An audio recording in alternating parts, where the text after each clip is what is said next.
ตายแล้วจะไปไหน สถานที่จะไปนั้นเป็นที่น่ากลัวมากน่ากลัวน่ากังวลเพราะในขณะที่ตายนั้นไม่มีใครบอกเราตัวเราก็ไม่รู้ว่าจะถึงจุดจบเส้นชัยแห่งชีวิตเมื่อไหร่นักปราชญ์ทั้งหลายมีพระพุทธเจ้าเป็นต้นว่าอย่าประมาทยิ่งอายุสูงขึ้นไปก็โอกาสก็จะใกล้เข้ามาทุกขณะถึงแม้ว่าเราจะมีภาระมากมายหลายอย่างที่ต้องทำที่รับผิดชอบแต่ก็ใช่ว่าจะได้ทำไปเสียทุกอย่างไปถ้าหากว่าเราเจ็บล้มหมอนนอนเสื่ออย่างเฉียบพลันหรือตายไปกับเฉียบพลันเราก็ไม่มีโอกาสที่จะได้ทำแต่ที่สำคัญในขณะที่เรามีชีวิตอยู่เนี่ยเราระลึกได้มีสติระลึกได้สัมปชัญญะมีความรู้ตัวมีสติมีความตื่นตัวตื่นใจระลึกได้แต่ถ้าเราไม่ทำก็ยังชื่อว่าประมาทอยู่เพราะนั้นเราก็จะต้องเตรียมตัวให้พร้อม สิ่งที่เตรียมตัวนั้นนะเมื่อการเดินทางไปสู่เส้นชัยเหมือนเดินทางไกลโบราณเขาบอกว่าเตรียมตัวก่อนตายให้นะเขาให้นะให้เตรียมตัวก่อนตายเตรียมกายก่อนแต่งเตรียมน้ำก่อนฝนจะแล้งเตรียมแบงก์ก่อนจะออกเดินทางเตรียมตัวก่อนตายเตรียมกายก่อนแต่งเตรียมน้ำก่อนฝนจะแล้งเตรียมแบงก์ก่อนจะออกเดินทางเป็นสิ่งสำคัญตายทำไมต้องเตรียมตัวด้วยถ้าเราไม่เตรียมตัวการตายนั้น เหมือนกับการเดินทางไกลหรือไปประเทศที่ไม่แน่นอนไปสถานที่ไม่แน่นอนอย่างกับประเทศอะไรที่แย่งกันขึ้นเครื่องบินมีสงครามเกิดขึ้นประชาชนแย่งกันขึ้นเครื่องบินต้องตกต้องหล่นมาไม่ทันขึ้นเครื่องบินก็ตกหล่นเจ็บตัวแล้วก็ตายกันไปก็เป็นจำนวนมากครั้นไปแล้วสถานที่ไปก็เพราะเราไม่ได้เตรียมตัวไม่ได้เตรียมอะไรไปแย่งกันขึ้นเครื่องบินมาแย่งกันขึ้นเครื่องบิน แล้วก็ในกระเป๋าไม่มีตังค์เวลาไปถึงแล้วใครรับผิดชอบอยากกินอะไรก็ไม่ได้กินสถานที่อยู่ที่อาศัยเป็นยังไงก็ไม่รู้ดินฟ้าอากาศเป็นยังไงก็ไม่ทราบเพราะว่าน่ากลัวเหมือนกันตายจริงๆก็คงจะเป็นอย่างนั้นเพราะฉะนั้นเตรียมไว้ก็คือสิ่งที่เป็นบุญต้องเตรียมบุญไว้ไม่ได้ว่าแนะนำให้ญาติโยมทำบุญ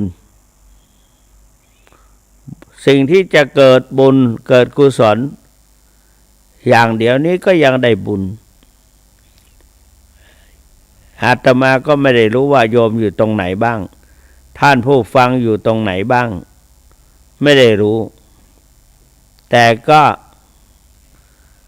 โยมฟัง โยมก็ได้บุญสำหรับผู้ฟังตั้งใจฟัง ได้บุญแล้วบุญฟังเข้าทางหูบุญดูเข้าทางตาบุญสนทนาเข้าทางปากบุญอุปถากเข้าทางร่างกายบุญให้เข้าทางมือบุญยึดบุญถือเข้าทางจิตใจบุญฟังเข้าทางตาตอนนี้สำหรับท่านที่ดู Facebook ก็เห็นอาตมาวันนี้อาตมาแปลกใจวันนี้ถามว่าเราผมหัวล้านเหรอเนี่ยนะเรียกคนใกล้ๆเข้ามาดูมองดูในภาพจอเหมือนหัวล้านต้องหัวล้านเหรอเนี่ยนะก็คนใกล้ๆก็บอกว่าดูลุงแก่แล้วก็เป็นอย่างนี้แหละแล้วก็บรรพบุรุษและตระกูลเราไม่ได้ล้านสักหน่อยมันทำไมล้านก็แต่ก็ไม่ได้ตกใจอะไรนะก็เป็นไปตามทุกอย่างคือเราไม่ได้สังเกตไม่ได้สังเกตก็เป็นอย่างนั้นแหละแล้วก็ไม่ได้ตกใจก็ให้กำลังใจตนเองว่า1เราแก่แล้ว2เราศึกษาเล่าเรียนมาโดยตลอดจนถึงปริญญาธรรม7ประโยคแล้วข้างโลกก็ไม่น้อยหน้าใครได้เป็นด็อกเตอร์มันก็หล่นบ้างดิไม่เป็นไรหรอกนั่นไงให้กำลังใจ2เรากินอาหารระยะหลังๆนี้รู้สึกว่าอาหารเนี่ยมันจะรสจัดท้องสู้ไม่ค่อยได้ก็ไม่รู้เขาใส่อะไรไปก็อาจจะผงชูรสอาจจะเยอะๆก็ได้จึงทำให้เราชั้นอะไรก็ไม่ค่อยได้มันก็อาจจะไปเป็นได้เหมือนกันนะเพราะว่าอาหารอากาศและอารมณ์ตลอดถึงอายุและก็เราใช้มันมามากหรือว่าเราอาบน้ำร้อนเกินไปก็ถามตัวเองหลายอย่างอันเนี้ยทุกสิ่งทุกอย่างมันก็จะจากเราไปอนิจจังปรากฏแก่เราอนิจจังทุกขังอนัตตา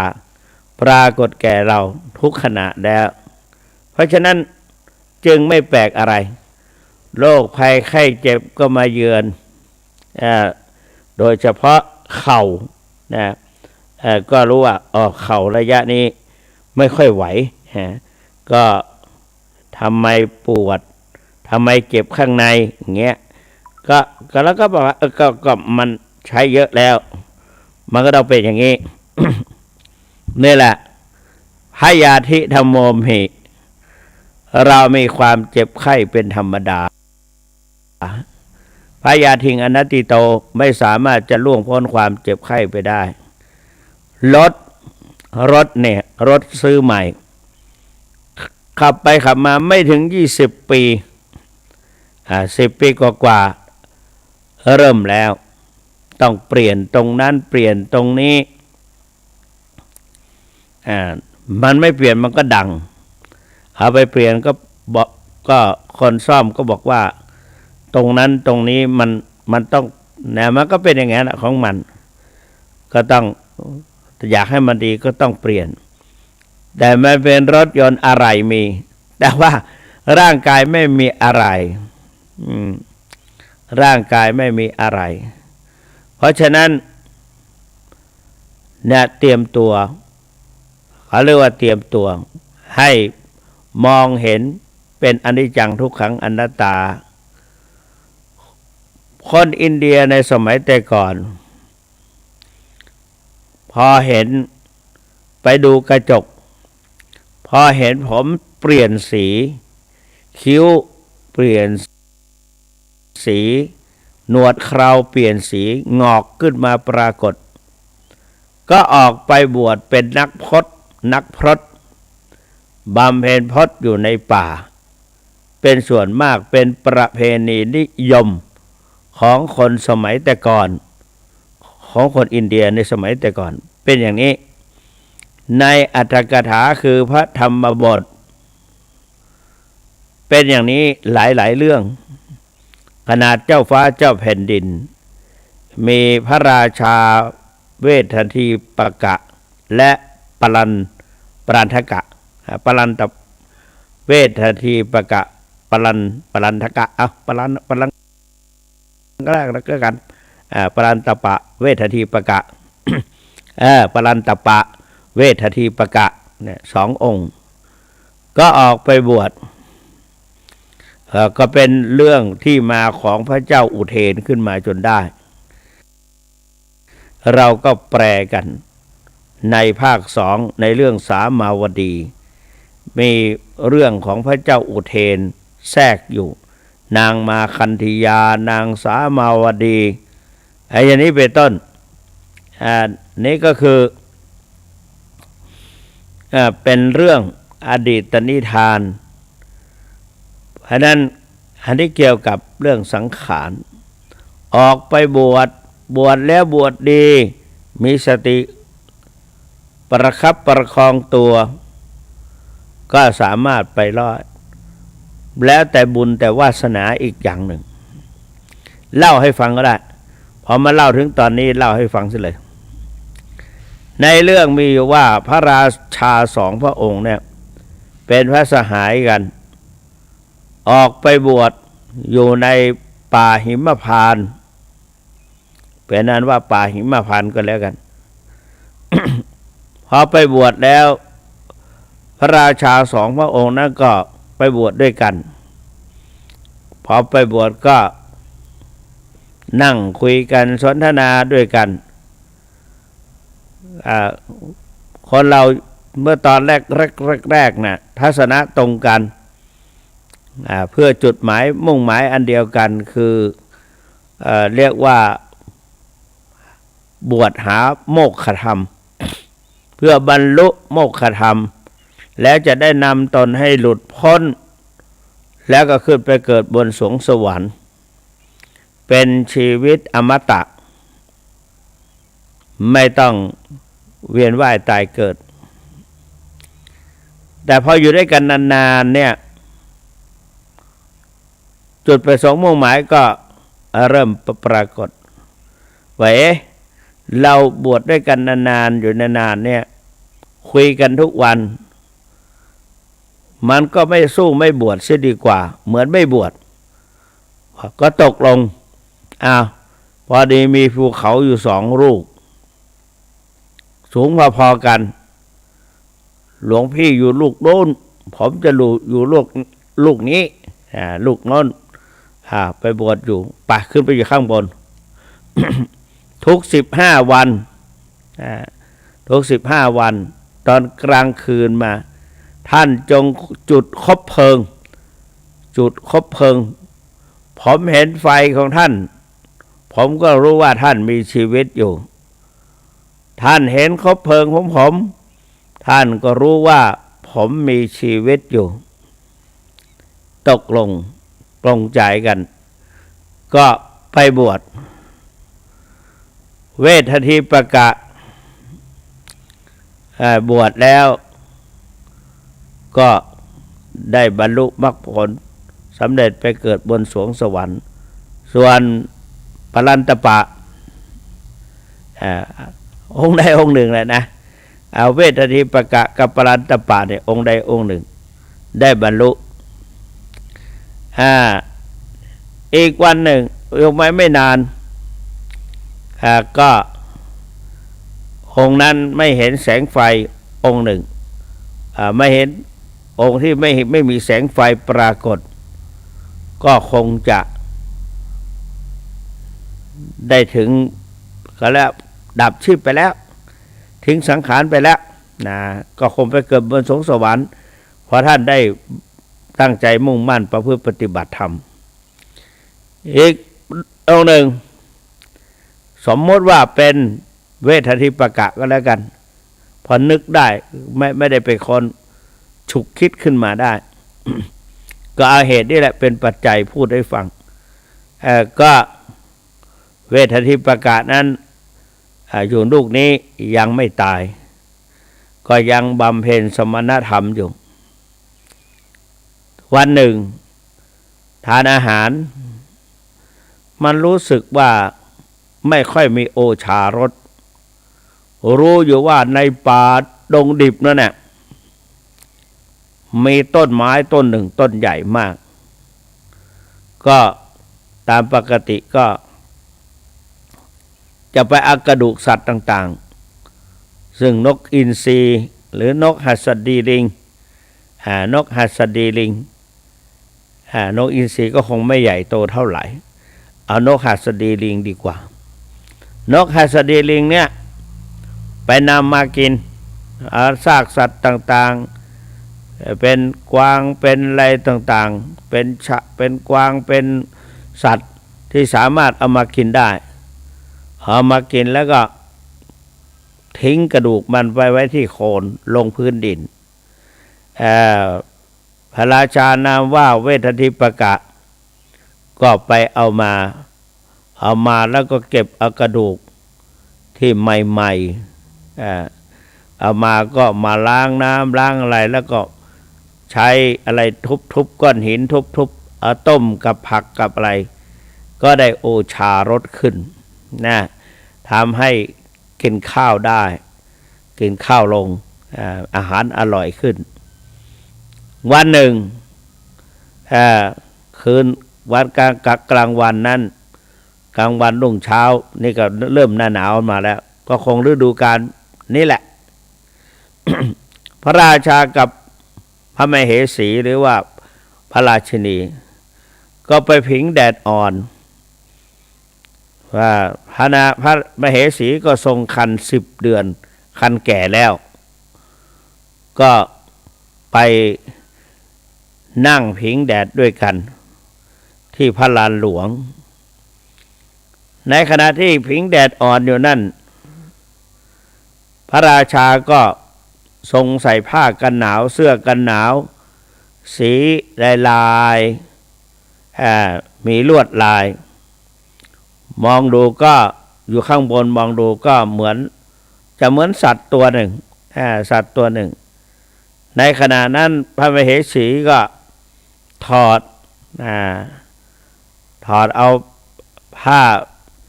เสื้อคลุมนั่นแหละลายนั่นแหละเอามาใส่ตัวเองมานั่งคุมพระราชาก็เต็มใจคือพอพระทัยนะเพราะว่าเห็นทรงคันอยู่ว่าป้องกันพระโอรสนะให้ความสุขแก่พระมเหสีก็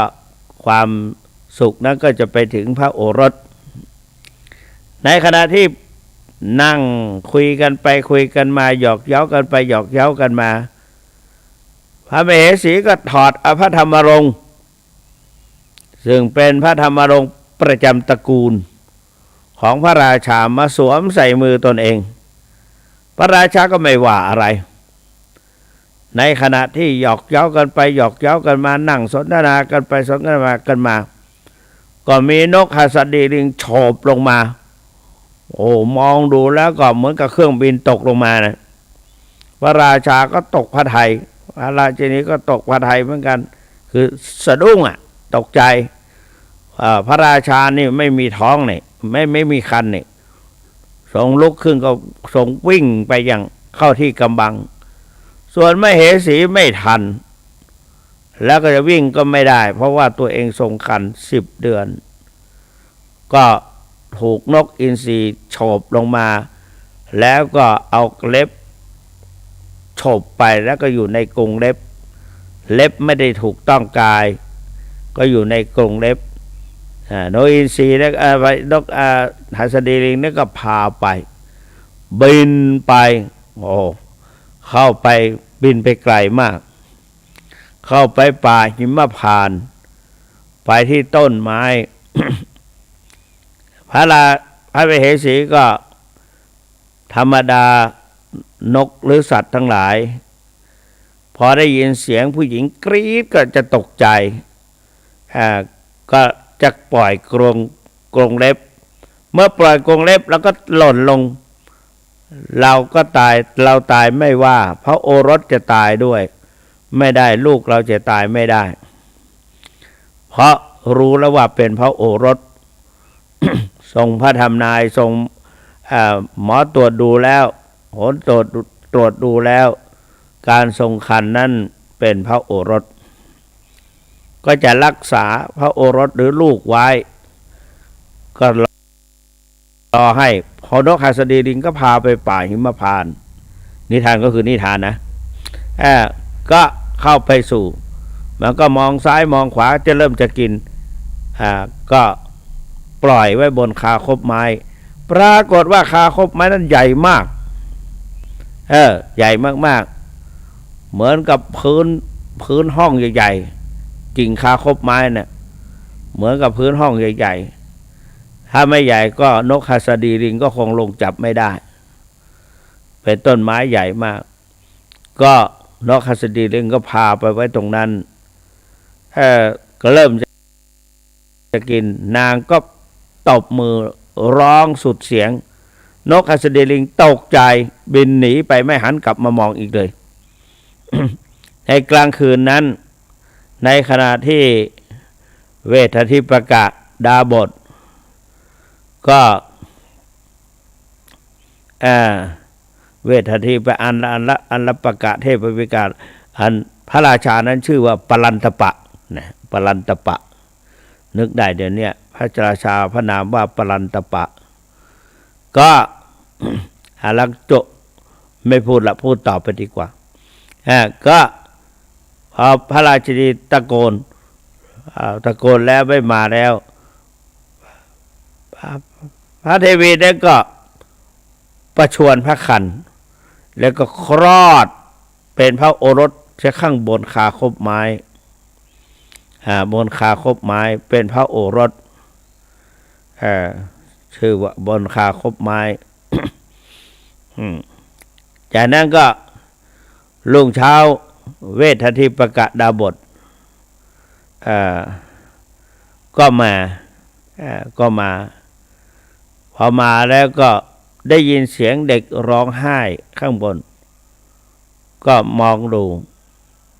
ก็เห็นผู้หญิงอยู่ข้างบนก็ถามว่านางเป็นใครสืบสาวก็นางก็บอกว่าถูกนกหัสดีลิงพามาไปฉบเอามาแล้วก็เมื่อคืนนี้ประชวรพระคันก็เลยคลอดใช่ตรงนี้ประสูติใช่ตรงนี้เป็นพระราชาเหรอเป็นพระมเหสีของพระเจ้าปลันตปะปลันตปะอยู่เมืองโน้นปลันตปะโน้นก็เหมือนว่าเมืองของที่อาตมาอยู่เนี่ยเมื่อก่อนเป็นเมืองชื่อว่าพอพูดไปก็อังคลทะเนี่ยมันคล้ายๆกันก็จะลืมมันอายุก็เยอะขึ้นตอนนี้ยอมรับว่าตนเองแก่พอสมควรละพอมาเห็นรูปในทีวีในจอนะตกใจโดยเมื่อกี้บอกว่าไม่ตกใจก็แปลกใจอะไรแปลกใจ ถึงพูดได้แปลกใจถ้าตกใจนี่คงจะไม่พูดแล้วล่ะนะไม่สบายขึ้นมาทันที ก็ทีนี้ก็เอาลงมาเนี่ยเอาลงมาก็เอามาอยู่ในอาสมก็ทีนี้มเหสีก็พระนางนั้นก็คิดว่าเราเนี่ยโดยท่านฤาษีเนี่ยไม่แตะต้องกายเราเลยก็เป็นพระราชาเหมือนกันที่เวททิปกะ อันลกปะปลันตปะโยมจำได้จำยากนะแต่พอดีอาตมาเป็นคนแปลได้แปลเองในประโยค1-2เคยเรียนมาแล้วก็สอนมาก็เลยจำได้ไม่สับสนแต่โยมผู้ฟังได้สับสนนะแล้วก็แต่ว่ามันนานก็อาจจะจำคร่าวๆเขาโครงมันก็เลยแต่ตอนนี้รู้ละว่าชื่ออะไร ทีนี้นางก็คิดว่าเผื่อพระเจ้าเวททิปกะหนีไปล่ะเพราะว่าผู้ชายนี่เบื่อง่ายเหมือนกันเมื่อเนื้อไม่ได้กินหนังไม่ได้รองนั่งแถมเอากระดูกมาแขวนคออีกอุตส่าห์ตั้งใจมอบพระราชสมบัติให้แก่พระโอรสพระมเหสี พระบรมวงศานุวงศ์ไปเรียบร้อยอุตส่าห์ออกมาลำบากตรากตรำกลับมาต้องเป็นรับภาระต้องเลี้ยงหญิงคนหนึ่งและเด็กคนหนึ่งก็เกิดไม่นี่ก็อาจจะเข้าไปในป่าลึกทิ้งพระนางก็ได้พอท่านไปทิ้งไปแล้วเราจะทำยังไงก็เลยเวลาไปตักน้ำตักอะไรมาก็แกล้งทำให้ผ้าหลุดลุ่ยตะบะของพระก็เลยแตกก็ได้อภิรมย์มีอยู่ร่วมกันไปแบบสามีภรรยาก็เป็นอันว่า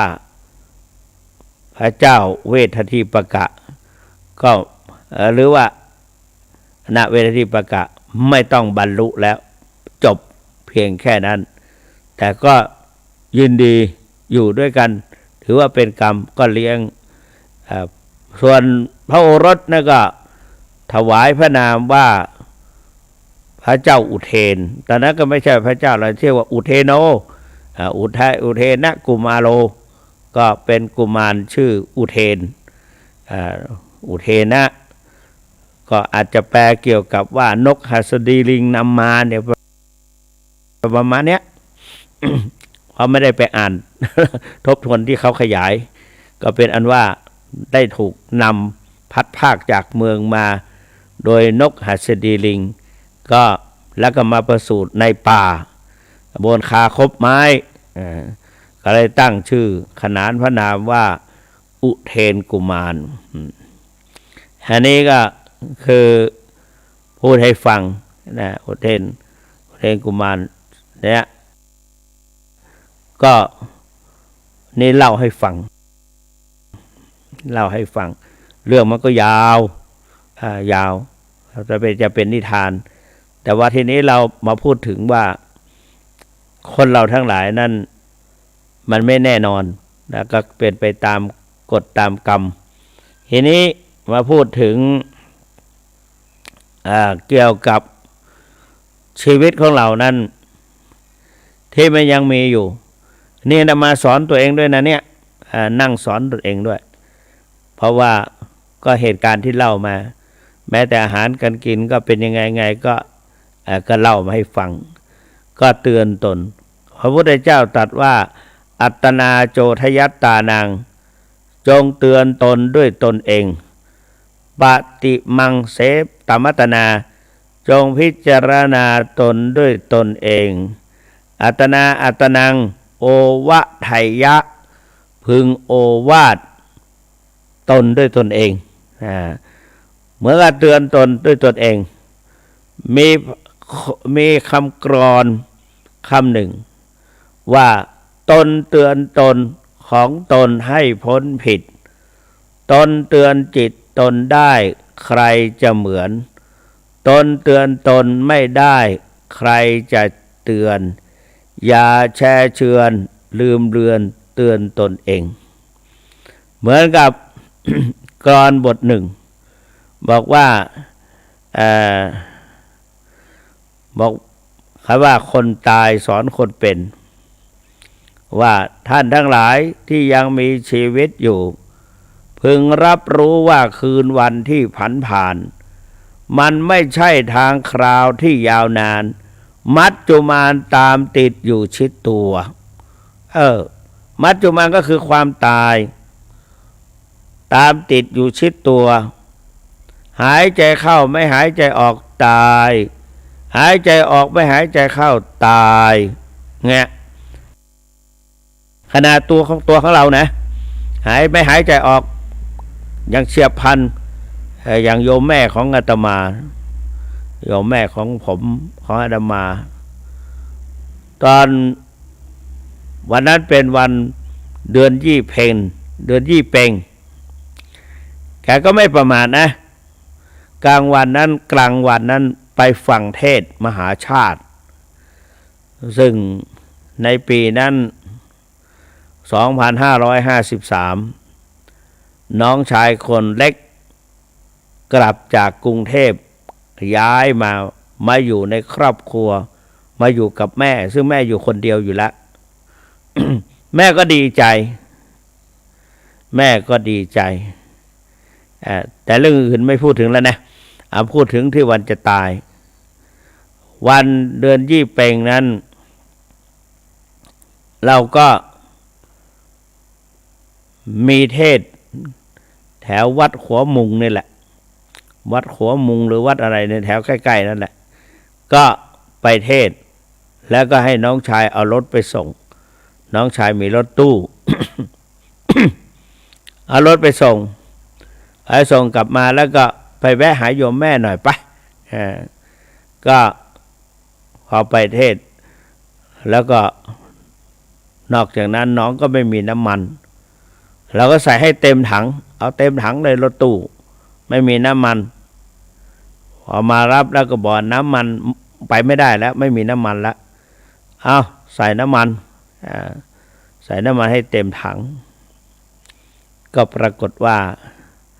พอใส่น้ำมันแล้วก็พอไปเทศมาก็เอาคืนให้น้องน้องใส่น้ำมันหมดไปเท่าไหร่เมื่อกี้กันเทศนั่นก็ให้น้องไปเหลือ500 บาทไปแวะหาโยมแม่ก็เอาเงินให้แม่500 บาทแม่ก็ยังหยอกเย้าอยู่นะว่าให้แค่500 บาท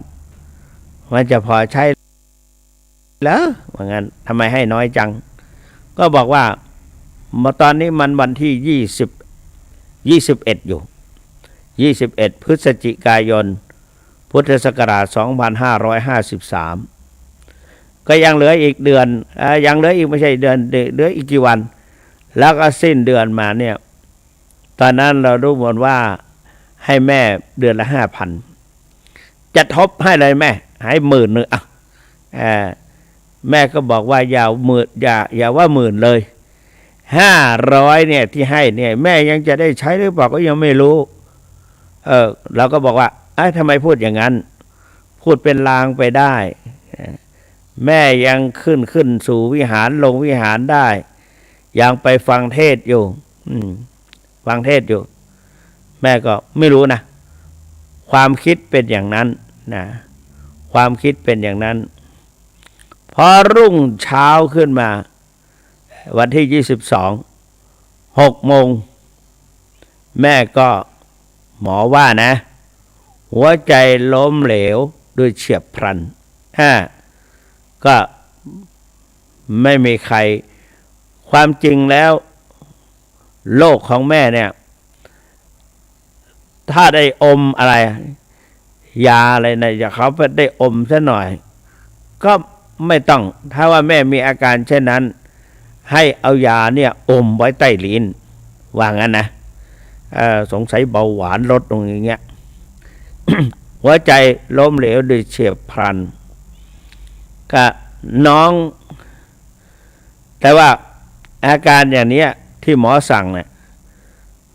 อยู่กับน้องสาวคนเล็ก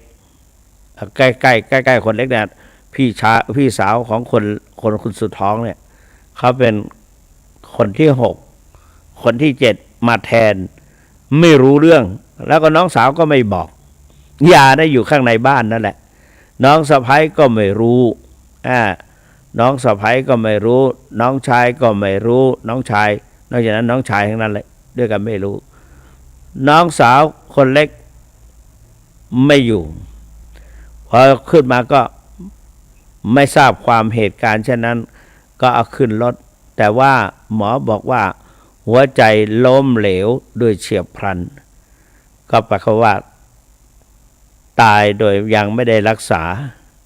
เนี่ยชีวิตเราจะตายเมื่อไหร่ไม่รู้จะตายที่ไหนไม่รู้เวลาเท่าไหร่ไม่รู้เนี่ยเงิน500นั่นก็เลยเวลาจะรดน้ำศพก็เห็นอยู่ก็เลยเอาออกมาซื้ออาหารให้ตอนเช้าใส่ไว้หน้าศพทุกวันเก็บศพไว้5 วัน 5 คืนเป็น6 วันแล้วคืนในวันนั้นยังไม่ได้ใส่พอครั้งแรกก็ยังไม่ได้ใส่ก็หาใส่โดยนั่นแหละใส่ไปโดยเฉียบพลันนั่นแหละแต่อีกวันหนึ่งก็ใส่วันละซื้ออาหารอย่างดีอะไรแต่ใส่วันละ100วันละ100ครบ100ป่ะก็ไม่รู้น้องสาวคนโตคนรองเราเป็นผู้จัดการ แต่เราก็ไม่ได้ว่าอะไรก็ไม่ได้ไปดูเขาเรียกว่าบูชาคุณแล้วเนี่ยแม่บอกว่ายังไม่รู้เพราะฉะนั้นอันสาธุชนทั้งหลายบุญนั้นนะบอกว่ามี10อย่าง1ทานามัยบุญสำเร็จด้วยการบริจาคทาน2ศีลไมยบุญสำเร็จด้วยการรักษาศีล3ภาวนาไมยบุญสำเร็จด้วยการเจริญภาวนาหลวงปู่ทองแนะนำหนาว่ารักษาศีลและเจริญจิตภาวนาเนี่ยเป็นสิ่งที่ไม่ต้องพึ่งใครพึ่งตนเองไม่ได้เสียสตางค์ด้วยไม่ได้เสียทรัพย์สินด้วยคือรักษาศีลรักษาศีลให้บริสุทธิ์สะอาดแล้วก็เจริญจิตภาวนาการเจริญภาวนาแล้วก็คือการกราบสติปัฏฐาน4แล้วก็การเดินจงกรมอย่างมีสตินะกราบสติปัฏฐาน4ก็พลิกหนอคือการต้อนจิตทำช้าการเดินจงกรมก็เหมือนกันมี6ระยะก็ทำช้าให้สติ กายกับจิตต้องอยู่ด้วยกันกายกับจิตเนี่ยข้อสำคัญในเบื้องแรกเนี่ยรักษาศีลไม่ว่านะเอาเฉพาะเจริญภาวนาวิปัสสนาในแนวสติปัฏฐาน4 1กาย2เวทนา3จิต4ธรรมวิปัสสนาในแนวสติปัฏฐาน4 1กาย2เวทนา3จิต4ธรรมวิปัสสนาในแนวสติปัฏฐาน4 1กาย2เวทนา3จิต4ธรรมกายกับจิตเช่นเราพลิกเรากราบในพลิกพลิกนี่อาจจะโยมไม่เคยทำก็อาจจะไม่รู้คนที่เคยปฏิบัติก็รู้ว่าการต้อนจิตไปที่ฝ่ามือของเราการพลิกมือขึ้นพลิกหนอนะกายกับจิตมือกับจิตการกำหนดพลิกหนอมันต้องไปพร้อมๆกันไม่พร้อมไม่เป็นไรมันก็ไปอีกอย่างหนึ่งแล้วก็มีสติพลิกหนอ3ครั้งขึ้นหนอขึ้นนะเอามาลงเท้าดีกว่าเอาลงเท้าเอามากำหนดเท้าเดินกำหนดเท้านั่งกำหนดท้องจ้องดูอาการเคลื่อนไหวใจกำหนดสภาวะธรรมเอาเป็นอาการเดินจงกรม ตอนแรกยืนกำหนดยืนนั่นก็จะตรงก็ได้ไม่ตรงก็ได้แล้วแต่สภาพสังขารเราไปพบกับพระรูปหนึ่งท่านองค์นั้นเป็นโรคอะไรนะเดี๋ยวก่อน ท่านก็ยังมองเห็นเราแต่ว่าท่านเป็นอะไรสักอย่างนี่แหละก็เดินไม่สะดวกมั้งยังเห็นต้อนรับเราอยู่เป็นอันว่าให้ท่านเดินวอล์กเกอร์ไม่นานแล้วไม่ได้คุยด้วยไม่ได้พูดถึงท่านยังมีชีวิตอยู่มั้งตอนนี้ไม่อยู่ไม่แจ่มก็ถ้าบอกว่าท่านเดินจงกรมนะเดินในวอล์กเกอร์โยมเดินไม่ได้ใช้วอล์กเกอร์หรือใช้ไม้เท้าก็ได้ใช้ไม้เท้าหรือไม่มีไม้เท้าไม่มีวอล์กเกอร์ก็เดินจับฝาข้างฝาเดินเอามือแตะข้างฝาข้างหนึ่งไม่ว่ากันเพราะว่าเราช่วยพยุงเรากันศีรษะหมุนบ้างกันเป็นลมบ้างการล้มหกล้มก็ช่วยกันแล้วก็มือแตะฝาไว้ยืนหนอแล้วก็ยกขวาย่างหนอซ้ายย่างหนอขวาย่างหนอขวาก็ยกแล้วกำหนดว่าขวาตอนแรกก็กำหนดออกจากปากก่อนเบาๆขวาแล้วก็ยกขวาขึ้นพร้อมๆกันนะพร้อมๆกับขวาจิตกับกายกับจิตต้องอยู่ด้วยกันกำหนดว่าขวาก็ยกเท้าขึ้นขวาเอาช้าๆขวาย่างหนอกายกับจิตจะต้องพร้อมกัน3ระยะ ขวาก็คือยกเท้าขวาขึ้นย่างก็คือ การกำหนดพร้อมด้วยเคลื่อนเท้าไปช้าๆหนอก็เหยียบถึงพื้นเย็นร้อนอ่อนแข็งเรารู้ ในการ ยกเท้าขึ้นเนี่ยเท้านั้นเป็นรูปจิตเข้าไปรับรู้อาการยกขึ้นเป็นนามการกำหนดเป็นนามย่างเท้าเคลื่อนไปการกำหนดคือจิตเราไปกำหนดแต่ว่าเราพูดด้วยเราเปล่งออกวาจาด้วยก็ว่าเป็นนามหนอเหยียบลงถึงพื้นก็เท้าเหยียบเท้าเป็นรูปพื้นเป็นรูปกระทบกันเย็นร้อนอ่อนแข็งเราสามารถรู้เนี่ยอันนั้นเป็นนามนะ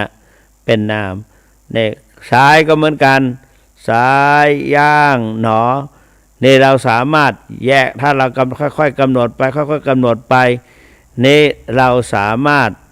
แยกรูปแยกนามออกจากกันได้เรียกว่านามรูปปริเฉทญาณนามรูปปริเฉทญาณขวาย่างหนอซ้ายย่างหนอไปตลอดจิตเรากำหนดอยู่ตลอดแล้วก็เราก็ได้ศีลสมาธิปัญญาก็เกิดขึ้นในขณะที่เราคอยกำหนดยกขวาจิตเรากำหนดด้วยนั่นก็เป็น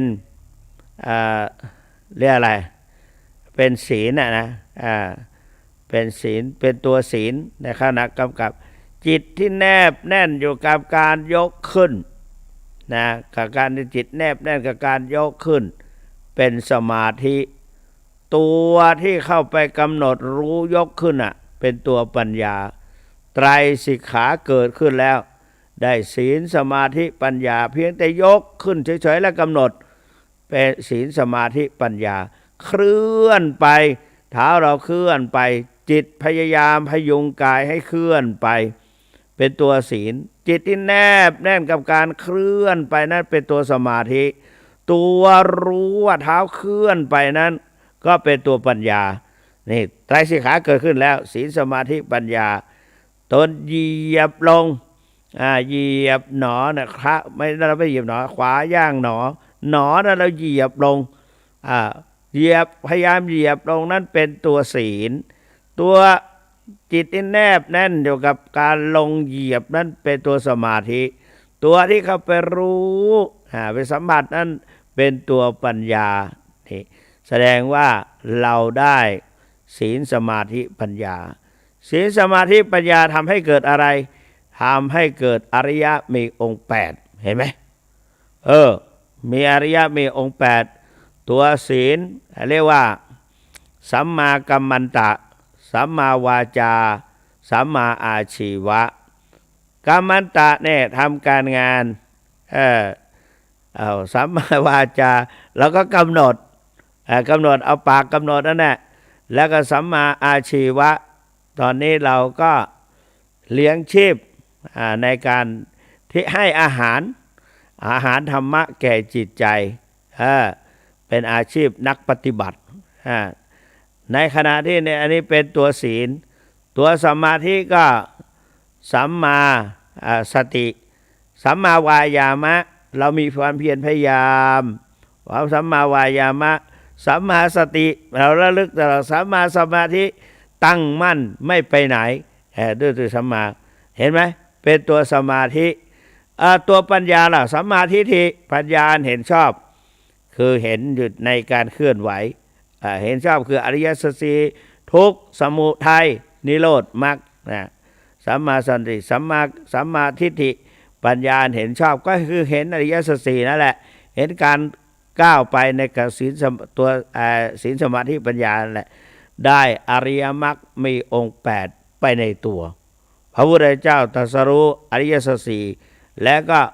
อริยมรรคมีองค์8นี่ฉะนั้นเรากำหนดในวันนี้กำหนดเฉพาะแยกรูปแยกนามออกจากกันในขณะที่เรากำหนดนั้น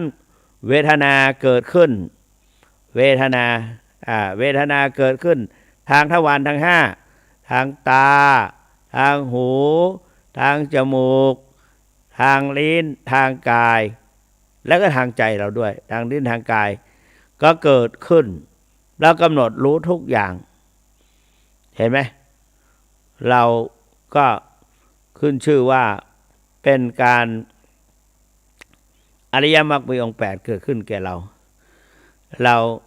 ก็กำหนดนะคือเรียกว่าอินท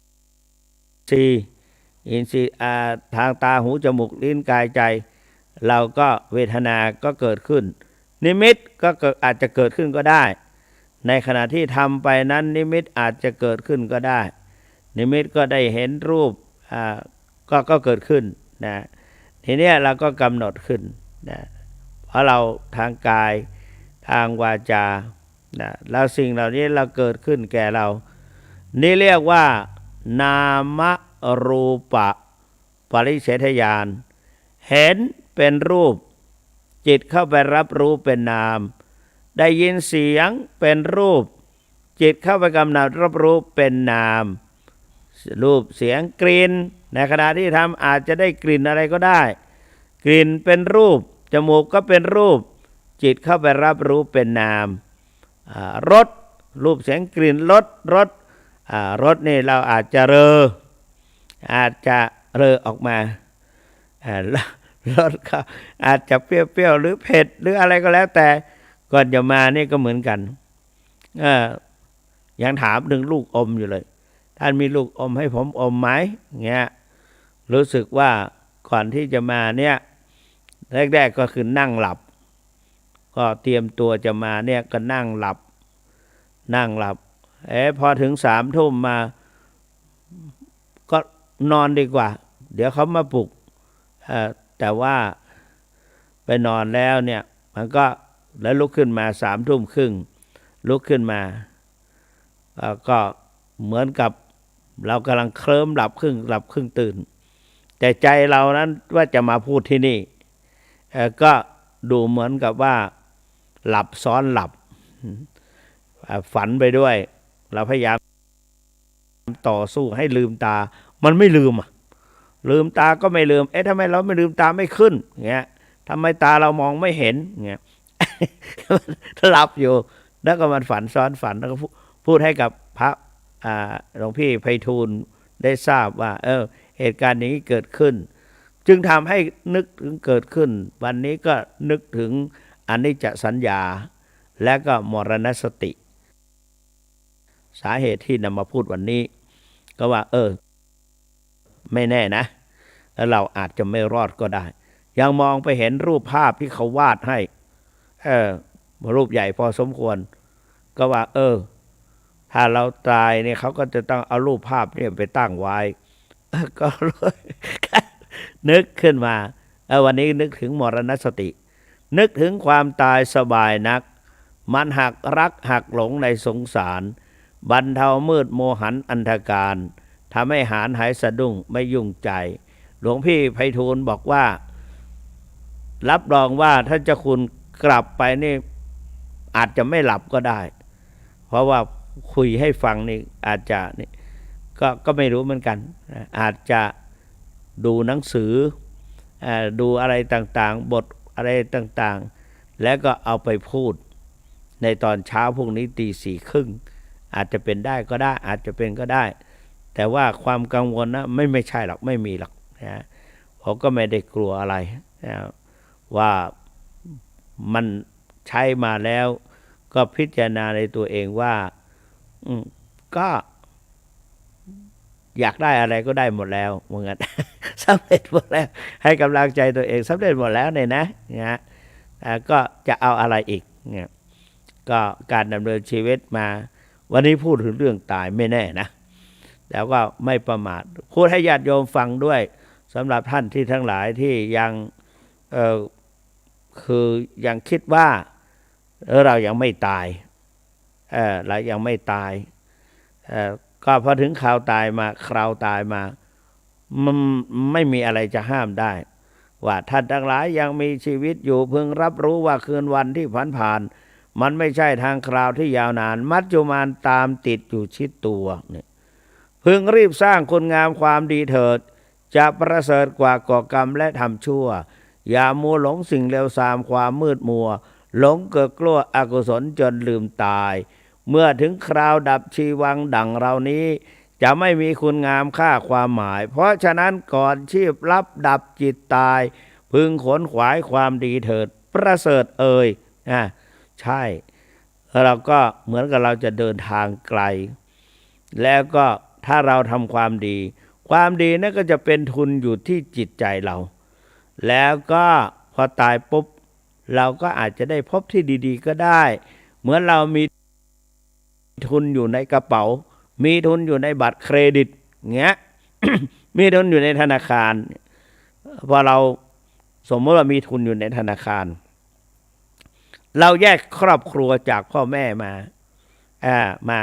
เราก็สามารถนำเอาเงินออกจากธนาคารมาใช้ได้สามารถเลือกบ้านที่อยู่ได้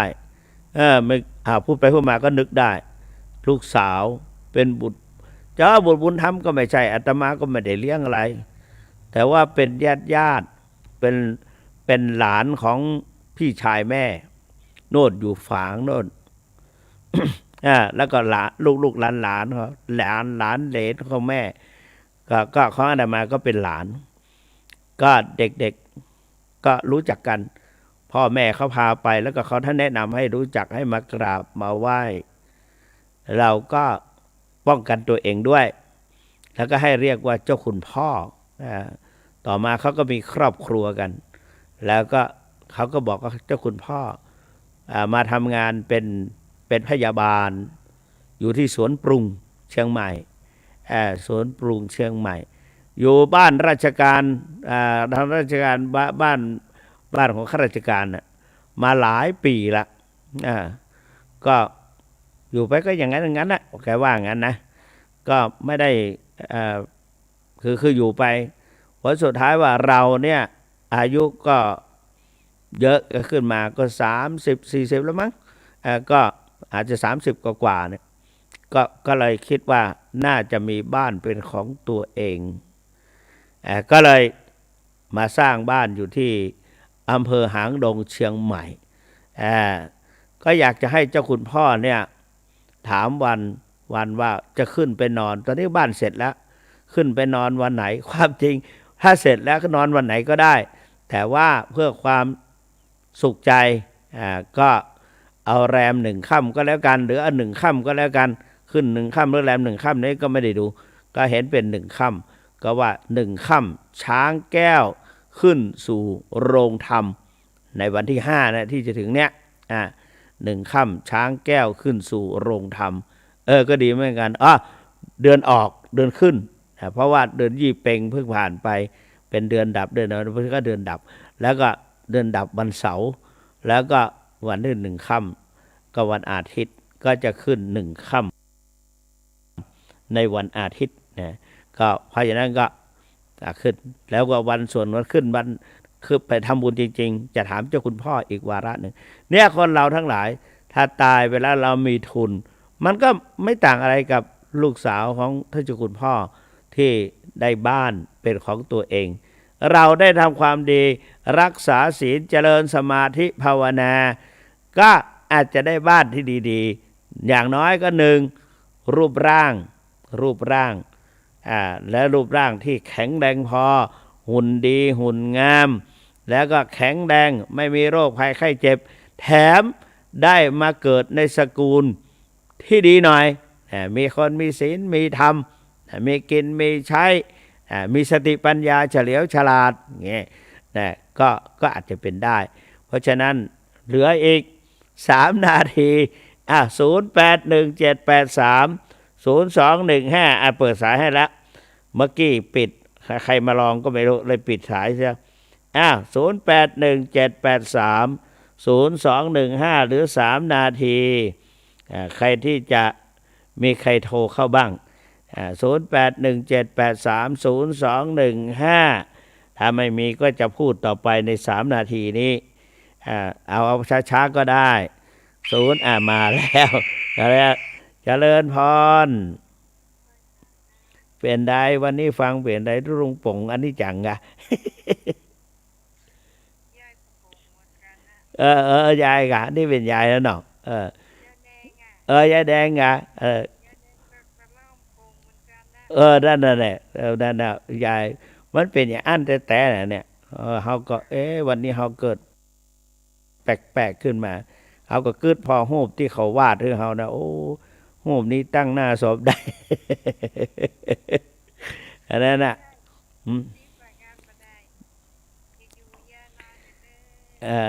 ขอบคุณมากอายุวันโนสุขังอาราธนาอาตมาให้อยู่เนาะ